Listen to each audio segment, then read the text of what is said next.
আউযুবিল্লাহি মিনাশ শাইতানির রাজিম বিসমিল্লাহির রহমানির রহিম। প্রিয় সাংবাদিক ভাই ও বোনেরা, আসসালামু আলাইকুম।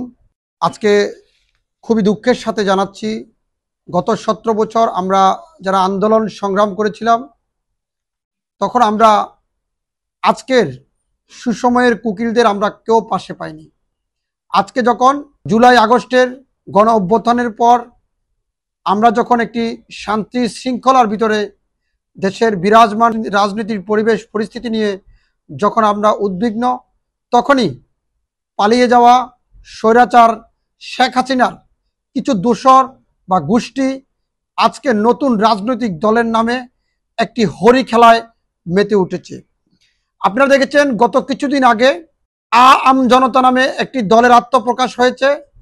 যে ব্যক্তি বাংলাদেশের রাজনীতির সাথে কখনো তার কোনো সংশ্লিষ্টতা ছিল না, তিনিও একটি রাজনৈতিক দল আত্মপ্রকাশ করেছেন। আরও একটি রাজনৈতিক দলের সময় সাময়িকতা বিষয় নিয়ে আম জনতা পার্টি নামে আরেকটি রাজনৈতিক দল আত্মপ্রকাশ করেছে, যদিও এই দলের ব্যাখ্যা আমার কাছে নেই।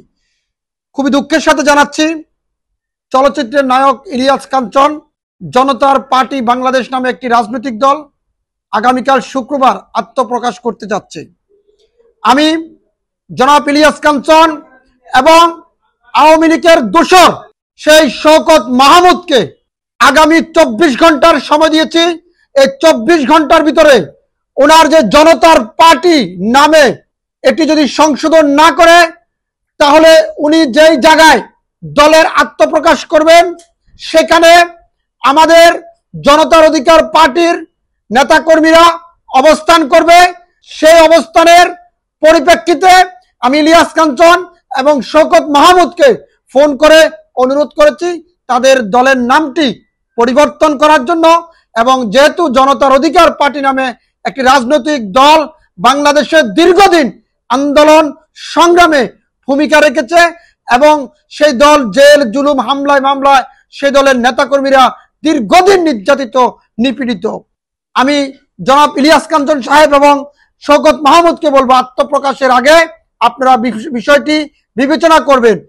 অন্যথায় যদি 24 ঘন্টার ভিতরে বা আপনাদের দলের আত্মপ্রকাশের ঠিক 1 মিনিট মুহূর্ত যদি আপনারা এটি পরিবর্তন না করেন, তাহলে আমি আইনের আশ্রয় নিব এবং আমি উকিল নোটিশের মাধ্যমে আপনাদের এই দলের আত্মপ্রকাশ বন্ধ করার যত প্রক্রিয়া আছে সবই আমি করার চেষ্টা করব।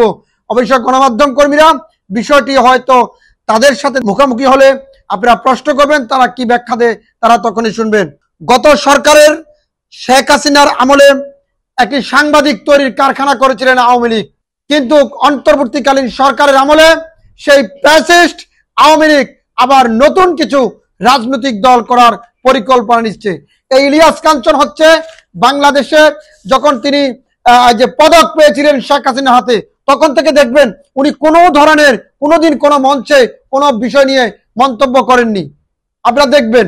এবং গত 17 বছর দুঃসময়ে কোনো রাজনৈতিক দলের ব্যানারে তিনি প্রতিবাদ করেননি, কিন্তু এখন উনি নায়ক থেকে রাজনীতিবিদ হওয়ার স্বপ্ন দেখছেন। অভিনয় এবং রাজনীতিবিদ এক জিনিস নয়। আর শেষ বয়সে এসে উনি কেনই বা এই রাজনৈতিক আকাঙ্ক্ষা ওনার মনের ভিতরে উত্তাল হয়ে জন্মগ্রহণ করছে। আরো একত্রিত হয়েছেন কার সাথে? শওকত মাহমুদের সাথে, যিনি গত 17 বছর আওয়ামী লীগ সরকারের ফাঁদে পা দিয়ে দেশের বিরুদ্ধে নানান ধরনের ষড়যন্ত্রে মেতে উঠেছিলেন। আপনারা দেখেছেন ইলিয়াস কাঞ্চন বঙ্গবন্ধু সাংস্কৃতিক গবেষণা কেন্দ্রের এই যে সাংবাদিক গনি আহমেদকে এবং বিভিন্ন ধরনের বড় বড় আওয়ামী লীগের যত ডোনার আছে সবাইকে ওনার নিরাপদ সড়ক চাই আন্দোলনের ব্যানারে নিয়ে আসছেন। অর্থাৎ আওয়ামী লীগকে পুনর্বাসন করার একটি প্রক্রিয়া ইলিয়াস কাঞ্চন হাতে নিয়েছেন।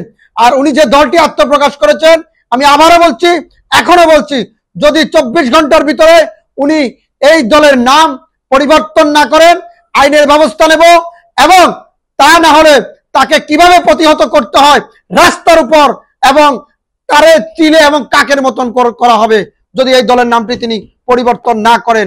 আমি সম্মানের সহিত শওকত মাহমুদ এবং ইলিয়াস কাঞ্চনকে বিষয়টি মোবাইল ফোনে অনুরোধ করেছি, যেটি অনেক গণমাধ্যমকে বিষয়টি দেওয়া আছে।